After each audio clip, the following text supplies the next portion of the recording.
सभी बच्चों को नमस्कार। आपका अपने चैनल शक्ति क्लासेज में हार्दिक स्वागत है।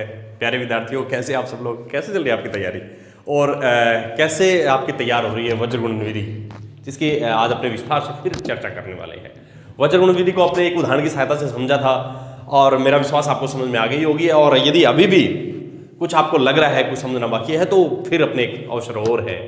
तो बच्चों अपने लेते हैं कुछ एक सवाल आज 3.5 के और उनके सहायता से आज अपने वज्र गुणन विधि को समझने का प्रयास करेंगे। चलिए क्वेश्चन पहला ही लेता हूं मैं। निम्नलिखित समीकरणों के युग्मों में से किसका एक अद्वितीय हल है, किसका कोई हल नहीं है, या किसके अपरिमित रूप से अनेक हल है। और अद्वितीय हल की स्थिति में अपने को वज्र गुणन विधि लगानी है। यदि अद्वितीय हल नहीं है यानी अपरिमित रूप से अनेक हल है, या यूं कहूं कि कोई हल नहीं है, तो फिर अपने को वज्र गुणन विधि से नहीं करना है। ठीक है, यदि अद्वितीय हल है तो ही अपने को आगे बढ़ना है। कितना अच्छा सवाल है। तो चलिए शुरू करते हैं। तो बच्चों सबसे पहले तो अपने को कंडीशंस याद होनी चाहिए कि अद्वितीय हल कब होते हैं। ये जो ऊपर दे रखे हैं कि अद्वितीय हल है, कोई हल नहीं है, या अपरिमित रूप से अनेक हल है, तो इसकी कंडीशंस अपने को याद होनी चाहिए। तो चलिए मैं पहले a1 a2 b1 b2 c1 c2 ज्ञात करता हूं, फिर अपने आगे बढ़ेंगे। तो ये लीजिए बच्चों, सबसे पहले मैंने a1 a2, a1 a2 x का गुणांक, a का मतलब x का गुणांक, a1 का मतलब पहली समीकरण में x का गुणांक, पहली समीकरण में x का गुणांक 1/3, ये a1 a2 आ गया। ठीक है, अब मैं ज्ञात करता हूं b1 b2, b1/b2 -3 -9, तो ये हो गया माइनस से माइनस कैंसिल 1/3। यदि ये बराबर आ गया तो c1/c2 तक अपने को जाना पड़ेगा। तो ये लो c1/c2 -3 -2, माइनस से माइनस कट गया 3/2। यहां क्या बना है, a1/a2 बराबर है b1/b2 के, बराबर नहीं है c1/c2 के। ये कंडीशंस तैयार हो गई है। अब इसको देख करके अपने को ये बताना है कि किस तरह के इसके हल होंगे। तो बच्चों ये यदि अपने देखें तो ये समांतर रेखाओं की समीकरण जो आई थी अपने ग्राफ में, उसकी कंडीशन दी हुई है। तो रेखाएं समांतर है, इसका मतलब क्या हुआ, कोई हल विद्यमान नहीं है। तो इसका कोई हल नहीं है, अतः इसका कोई हल नहीं है, ये अपने को बताना है। यदि इसका कोई हल नहीं है तो फिर वज्र गुणन विधि से अपने को सवाल करना ही नहीं है। तो इस तरह से अपने पहले का पहला पार्ट्स बहुत आसानी से पूरा किया। चलिए बढ़ते हैं सेकंड पार्ट्स की ओर। तो सेकंड पार्ट्स को देखें तो दो समीकरण दी गई है। पहले अपने इसके लिए चेक करेंगे इसको कि किस तरह के हल विद्यमान है, और फिर यदि अद्वितीय हल विद्यमान हुआ तो वज्र गुणन विधि का प्रयोग करेंगे। तो चलिए शुरू करते हैं। सबसे पहले मैं इसको सही रूप में लिख लेता हूं कि बराबर में 0 रहना चाहिए। ठीक है, राइट साइड में 0 यानी बराबर में 0 रहना चाहिए।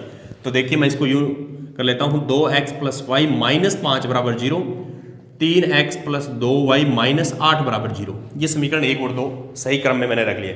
अब बच्चों देखिए a1 a2 ज्ञात करते हैं। a1/a2 ये आ गया 2/3। अब ज्ञात करता हूं b1/b2, y का गुणांक 1 और 1/2, ये बराबर नहीं है, तो c1 c2 को चेक करने की आवश्यकता ही नहीं है, क्योंकि यदि ये बराबर नहीं है तो अपने जान चुके हैं कि रेखाएं कैसी होगी, प्रतिच्छेदी होगी और एक अद्वितीय हल है। यहां a1 a2 बराबर नहीं है b1 b2 के, तो या इसी के आगे लिख देता हूं, तो एक अद्वितीय हल है। ठीक है, अब देखिए यहां पर क्या लिखा है, अद्वितीय हल की स्थिति में उसे वज्र गुणन विधि से हल करना है। अब इस सवाल को हल करना है। तो चलिए विधि सिलेक्ट कर ली है मैंने, वज्र गुणन विधि। ठीक है बच्चों, अब देखिए वज्र गुणन विधि को फिर अपने समझना है एक बार और।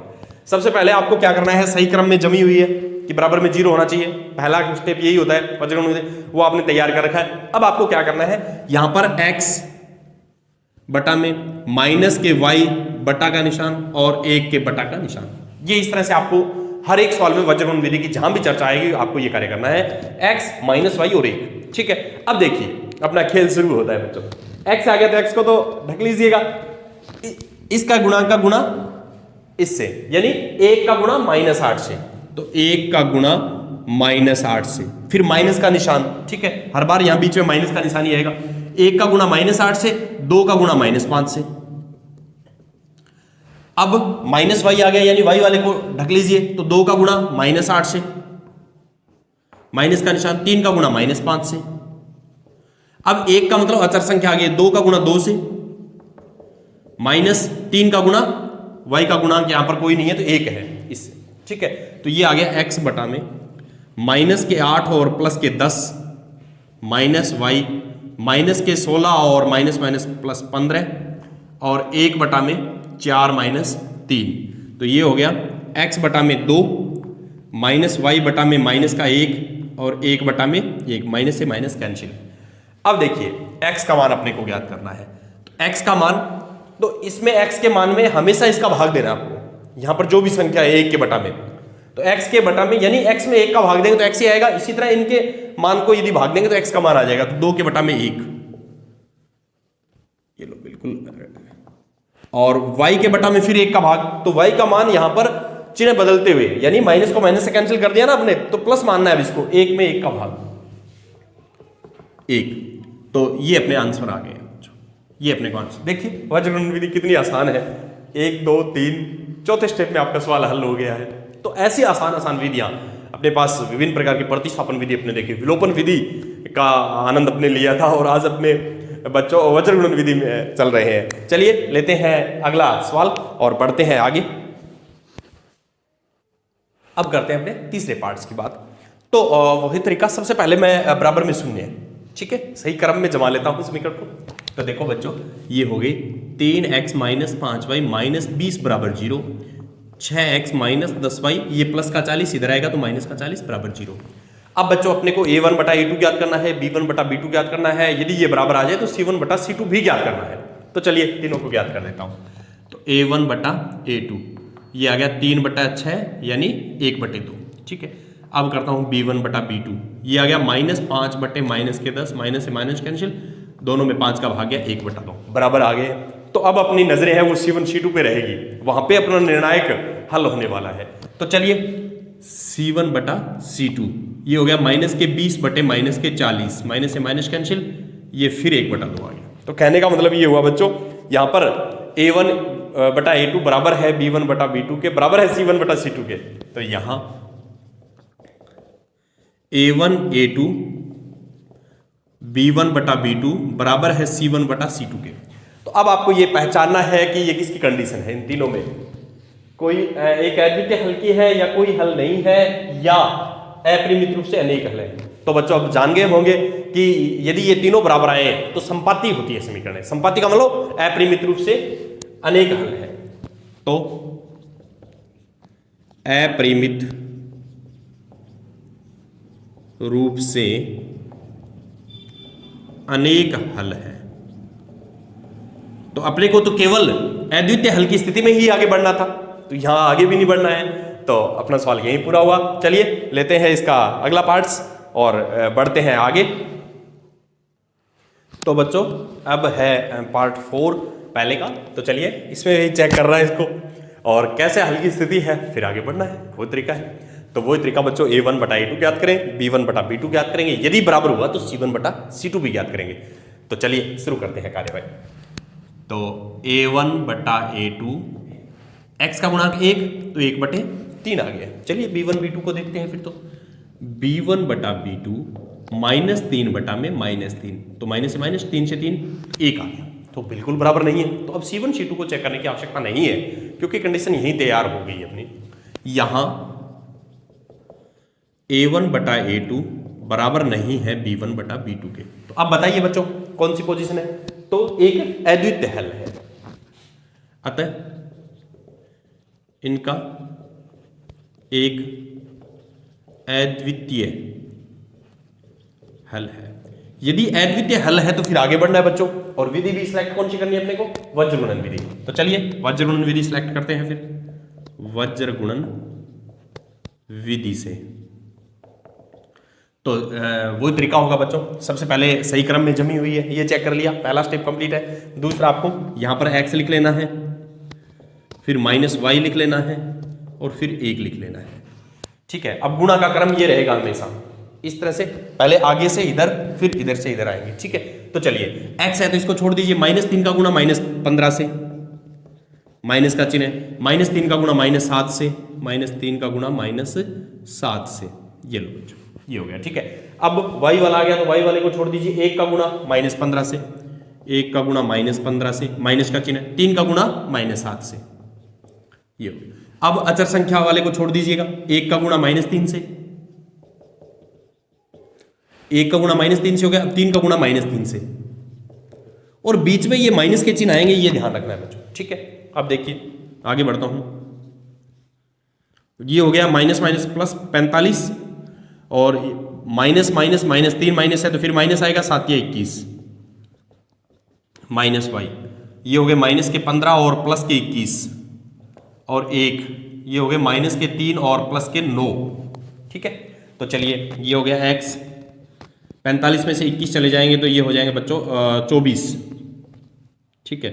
ये हो गए माइनस वाई 6 आ गया प्लस का, 21 में से 15 चले गए, ठीक है, और 1 बटा में आ गया 6, ठीक है। तो यहां पर अपने को ये देखना है कि y का जो मान है, y को धनात्मक करना है, तो मैं इसको यूं लिख लेता हूं, x बटे 24 y बटे -6 1 बटा 6। इस तरह से अपने इसको तैयार कर लेंगे, क्योंकि मैंने आपको बताया था y है वो अब तक जो सवाल किए थे उसमें दोनों तरफ माइनस आ गया तो काट दिया था, अब की बार नहीं भी आया माइनस नीचे, तो ऊपर वाले को प्लस करना है, तो उसके लिए चिन्ह है उसको नीचे ले जाइए। कहने का मतलब ये है कि नीचे वाले का चिन्ह बदल दीजिए, ये प्लस में आया तो माइनस में हो जाएगा। अब x का मान बहुत आसानी से आपको दिख गया होगा, 24 में भाग देना है 6 का, 4 आ गया, और y -6 में 6 का भाग है तो माइनस का 1 आ गया, ये आपका आंसर आ गया बच्चों। तो इस तरह से अपना पहला सवाल है वो बहुत आसानी से पूरा हुआ, और अब चलते हैं सवाल नंबर 2 की तरफ। तो अब लेते हैं अपने दूसरे का पहला क्वेश्चन, a और b के किन मानों के लिए निम्न रैखिक समीकरण युग्म के अपरिमित रूप से अनेक हल विद्यमान होंगे, ये दी हुई है। तो सबसे पहले बच्चों क्या करना है, सबसे पहले अपने बराबर में शून्य, सही कंडीशंस इसके सही अच्छी तरह से इसको जमा लेते हैं।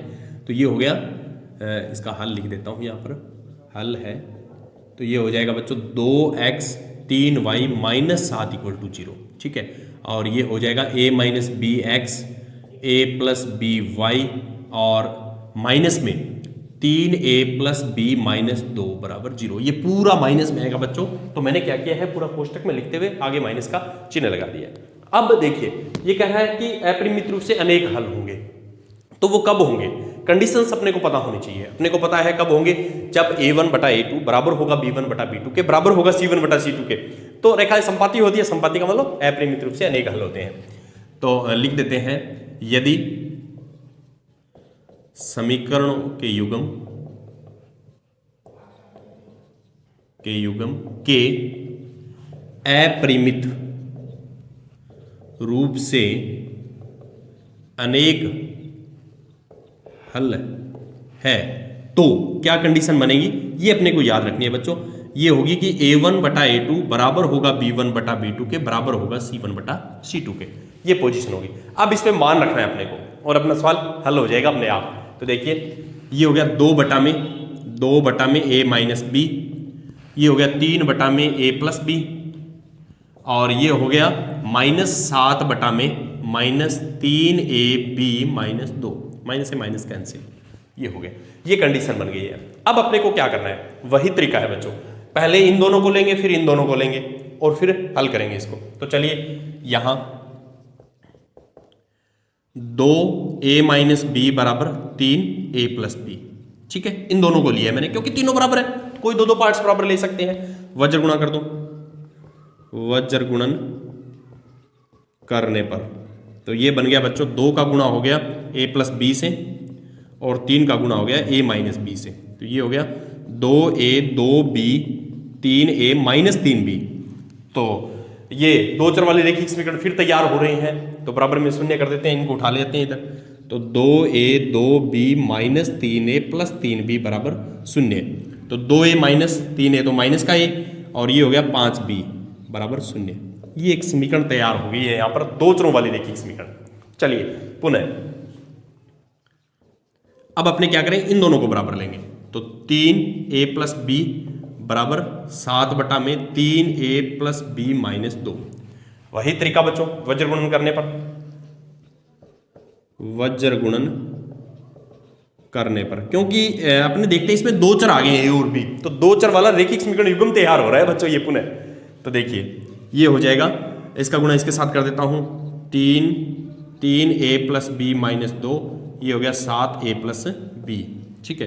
तो ये हो गया 9a 3b माइनस के 6, ये हो गया 7a 7b। पक्षांतरण कर देता हूँ, 9a 3b minus 6 minus 7a minus 7b बराबर 0। 9a में से 7a चले गए, 2a, 3b में से माइनस के 7b तो माइनस के 4b, और ये हो गया माइनस का 6 बराबर 0। ये समीकरण 2 तैयार हो गई है। यहाँ पर 9a में से 7a चले गए, 2a आ गया, 3b में से माइनस के 7b चले गए तो माइनस के 4b, माइनस का 6 अकेला ये वो आ गया। तो ये समीकरण बन गई। अब बच्चों अपने इसको क्या करेंगे, आपने इसको वज्र गुणन विधि से हल करेंगे। देखो कि जो कंडीशन दी है उसी में दो चर वाला रेखिक समीकरण युग्म बन गया, तो फिर विधि सेलेक्ट करनी है। तो यहाँ वज्र गुणन विधि की बात चल रही है तो उसी से अपने इसको हल करेंगे।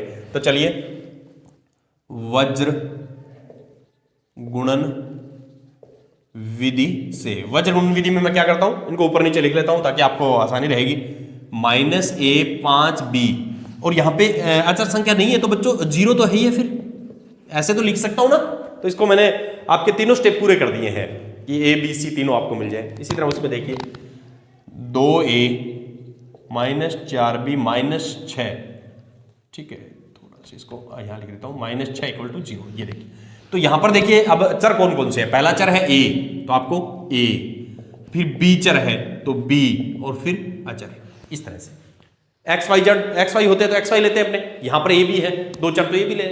अब देखिए यहां पर इस a वाले को छोड़ दिए, 5 का गुणा -6 से, 5 का गुणा -6 से, -4 का गुणा 0 से, -4 का गुणा 0 से, क्योंकि ये देखिए अब इसको छोड़ दीजिए, -1 का गुणा -6 से, इसका 0 का गुणा 2 से, तो ये लो बच्चों 0 गुणा में 2। अब ये आ गया तो -1 का गुणा -4 से, -1 का गुणा -4 से, ये हो गया 2 का 5 से, 2 का 5 से। तो ये बन गया मेरे पास a बटा में -30, और ये हो गया -0, ये हो गया +6 +0, और ये हो गया 1 बटा में 4 -10, क्योंकि माइनस माइनस प्लस हो गए और ये माइनस का हो गया। तो a बटा में -30, और ये देखो -b बटा में 6 है तो b बटा में -6 कर देता हूं इसको, और 1 बटा में -6। ये देखिए यहां पर b बटा में 6 आ रहा था अपने को, तो b तो पॉजिटिव रखना है लास्ट में, तो ये चिन्ह है वो नीचे वाले का भी बदल देंगे, दोनों का चिन्ह बदल देंगे, ठीक है। यहां a बराबर -30 बटा -6 यानी 5, माइनस से माइनस कैंसिल जाएगा, 30 में 6 का भाग, और -6 में -6 का भाग, तो माइनस से माइनस कैंसिल, 6 में 6 का भाग 1। तो इस तरह से अपने a और b के मान है वो भली भांति ज्ञात कर लिए हैं कि इन मान के लिए इसके अपरिमित रूप से अनेक हल विद्यमान होंगे। तो ये बच्चों अपना इसमें कंडीशन से भी चेक कर लिया है और वज्र गुणन विधि से भी हल इसको कर लिया है। चलिए बढ़ते हैं अगले क्वेश्चन की ओर। अब अपने लेते हैं दूसरे का सेकंड पार्ट्स, जिसमें दिया गया है कि k के किस मान के लिए निम्न रेखिक समीकरण का कोई हल नहीं है। तो बच्चों सही क्रम में इसको जमाते हैं और फिर कंडीशन अप्लाई कर देते हैं कि कोई हल नहीं है, यानी संगत रेखाओं की जो पोजीशन है वो लगा देते हैं, सवाल हल हो जाएगा। चलिए करते हैं इस सवाल को। तो ये लीजिए, तो सबसे पहले 3x + y - 1 बराबर 0, और यहां पर हो गया 2k - 1x और k - 1 y, और माइनस में 2k + 1 बराबर 0। ये सही क्रम में, सही क्रम का मतलब मेरा यहां पर ये है कि बराबर में शून्य रख लेते हैं ताकि अपने तुलना करेंगे तो आसानी रहेगी। तो चलिए अब कह रहा है कि निम्न रेखिक समीकरण युग्म का कोई हल नहीं है यदि समीकरण युग्म का कोई हल नहीं है तो क्या पोजीशन होती है। तो ये पोजीशन होती है कि a1 बटा a2 बराबर होता है b1 बटा b2 के, और बराबर नहीं होता है c1 बटा c2 के। ये पोजीशन है, इसमें मान रख देते हैं बच्चों। तो देखिए ये हो गया मेरे पास 3 बटा में 2k - 1 बराबर 1, क्योंकि y का गुणांक 1 है और इधर y का गुणांक है k - 1, और नॉट इक्वल टू ये हो गया मेरे पास -1, और ये हो गया माइनस में 2k + 1, माइनस से माइनस कैंसिल। तो पहले तो इनकी तुलना कर देते हैं यहाँ, तो ये आ गया बच्चों 3 बटा में 2k - 1, 1k - 1, वज्र गुणन कर देते हैं। तो वज्र गुणन किया तो ये हो गया मेरे पास 3k - 3, इसका गुणा इसके साथ है ठीक है। 3 का गुणा के से 3 के, और 3 का गुणा -1 से -3, और 1 का गुणा इसके साथ करूँगा तो एज इट इज आ जाएगा ये, ठीक है। वज्र गुणा तिरछा गुणा हो गया। अब इसका पक्षांतर कर देते हैं। 3 के -3, 2 के -1, माइनस का 1 है तो प्लस का 1 हो जाएगा, ठीक है। तो 3 के में से 2 के चले गए के, और ये हो गया माइनस का 2 बराबर 0, तो के का मान आ गया बच्चों यहाँ पर। अब अपने बात करते हैं क्वेश्चन नंबर 3 की। निम्नलिखित समीकरणों के युग्म के प्रतिस्थापन एवं वज्र गुणन विधियों से हल कीजिए। इन समीकरण युग्म को अपने प्रतिस्थापन विधि और वज्र गुणन विधि से हल करना है। तो बच्चों तुलनात्मक अध्ययन का अवसर अपने को फिर मिला है। जैसे पहले अपने प्रतिस्थापन और विलोपन विधि का तुलनात्मक अध्ययन किया था, आज अपने प्रतिस्थापन के साथ है वज्र गुणन विधि। तो चलिए शुरू करते हैं सवाल को। बहुत अच्छा सवाल है। तो सबसे पहले मैं प्रतिस्थापन विधि फिर वज्र गुणन विधि की बात करूंगा। तो प्रतिस्थापन विधि इसको सिलेक्ट किया है। तो प्रतिस्थापन विधि में 2 समीकरण ले लेता हूं। ये लो बच्चों 2 समीकरण, एक ये रही और दूसरी ये रही, ठीक है। अब देखिए प्रतिस्थापन विधि को मैं रिवाइज करवाना चाहूंगा आपको कि सबसे पहले अपने को सुविधाजनक कोई भी एक समीकरण जो आपको आसान लगे उसको लेना है और उसमें किसी एक चर को अकेला रख लेना है, यानी जैसे x या y के रूप में उसको तैयार करना है। तो कैसे, सपोज कीजिए ये मेरे को सुविधाजनक लग रही है, आसान लग रही है क्योंकि इसके गुणांक छोटे हैं। इसके गुणांक 8, 5, 9 है, इसके 3, 2, 4 है, ठीक है। तो यहां पर अपने को पक्षांतर करना है किसका, जिसका गुणांक बड़ा है, जो अपने ग्राफ्य विधि में करते थे। तो चलिए 2y बराबर 4 माइनस 3x। अब इस 2 को भी हटाना है तो ये आ गया 4 माइनस 3x बटे 2। ये समीकरण सेकंड है। अब ये मान समीकरण 2 पे कार्य किया है, अब 1 पे कार्य करना है, फिर वापस 2 पे कार्य करना है और अपना जो सवाल है वो हल हो जाएगा। तो समीकरण 1 में मान रख देते हैं। तो ये लो समीकरण 1 में मान रखने पर, तो 1 में है 8x 5y, तो 4 माइनस 3x बटे 2 बराबर 9। तो ये हो गया 8x 5 चौके 20 और 5 तिया 15 बटे 2 बराबर 9। ये 2 आपने लघुत्तम निकाल सकते हैं यहाँ पर। तो बच्चों मैं 2 को लघुत्तम निकाल लेता हूँ। तो ये हो गया 8 दूनी 16x, ये हो गया 20 माइनस 15x बराबर 9। अब देखिए 16x में से 15x चले गए तो x प्लस 20, और ये 2 यहाँ पर भाग में है, दूसरी तरफ जाएगा तो गुणा में हो जाएगा। तो x प्लस 20 बराबर 18, तो x बराबर 18 माइनस 20, यानी x का मान आ गया माइनस का 2। ये मान अपने को वापिस समीकरण 2 पे कार्य किया, फिर 1 में अब वापिस 2 में, समीकरण 2 में मान रखने पर, ठीक है। तो यहीं लिख देता हूं, इसके नीचे चलते रहना है। समीकरण 2 में मान रखने पर, यानी इस विधि की यही खास बात है कि जिसको सिलेक्ट करते हो फिर 1 में मान, फिर दूसरी में मान, फिर इस तरह से, ठीक है। तो 2 में मान रखे तो x का मान यहां पे रख देता हूं। तो y बराबर 4 माइनस 3 गुणा में माइनस 2 बटे 2, तो ये हो गया 4 प्लस 6 बटे 2, यानी 10 बटे 2, 5 आ गया। तो ये x का मान तो -2 और y का मान 5, ये आंसर अपने आ गया किस विधि से, प्रतिस्थापन से। अब दूसरी विधि कौन सी लेनी है, वज्र गुणन विधि। तो चलिए अब मैं लेता हूं यहां पर वज्र गुणन विधि, वज्र गुणन विधि से। तो वज्र गुणन विधि में सही रूप में जमा लेते हैं अपने समीकरणों को। कैसे, 8x plus 5y minus 9, 8x plus 5y minus 9, ठीक है।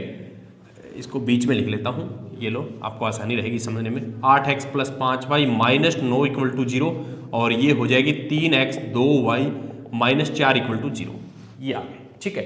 अब देखिए पहला कार्य आपने कर लिया कि बराबर में 0 होना चाहिए, बराबर में अपने 0 तैयार कर दिया। अब दूसरा कार्य क्या है वज्र गुणन विधि का, याद आ रहा होगा आपको, x फिर माइनस y और फिर 1, इस क्रम में अपने इसको जमा लेते हैं। x माइनस y और फिर 1, इस क्रम में जमा लिया। अब देखिए x वाला आया तो x को छोड़ के बाकी 5 का गुणा -4 से, और -9 का गुणा 2 से, बीच में माइनस का निशान है, -9 का गुणा 2 से। अब y वाला है तो इसको छोड़ दीजिए, 8 का गुणा -4 से, और ये हो गया -9 का गुणा 3 से, ये हो गया, ठीक है। अब चलिए आगे, इसमें अचर को छोड़ दीजिए, 8 का गुणा 2 से, -3 का गुणा 5 से, 3 का गुणा 5 से हो गया। तो ये हो गया देखिए x बटा में माइनस के 20 और प्लस के 18, माइनस y बटा में 8 चौके 32 और माइनस माइनस प्लस 9 तिया 27, 1, ये हो गया 16 माइनस 15, x बटा में माइनस के 2 -y बटा में माइनस के 5 और 1 बटा में 1, माइनस से माइनस कैंसिल, x बराबर -2 बटा में 1 यानी माइनस का 2 और y बराबर 5 बटा में 1 यानी 5। तो ये अपने आंसर आ गए हैं। अब देखिए बच्चों कौन सी विधि आपको उपयुक्त लगी। यदि इसमें देखें तो मेरे ख्याल से आपको वज्रगुणन विधि उपयुक्त लगी होगी, मेरा विश्वास है, तो कितनी आसान विधि है, कितने रोचक सवाल है इस विधि के। तो इस तरह के सवाल अपने इस वज्रगुणन विधि के द्वारा दिए गए हैं। तो चलिए मिलते हैं अगले वीडियो में, तब तक के लिए धन्यवाद।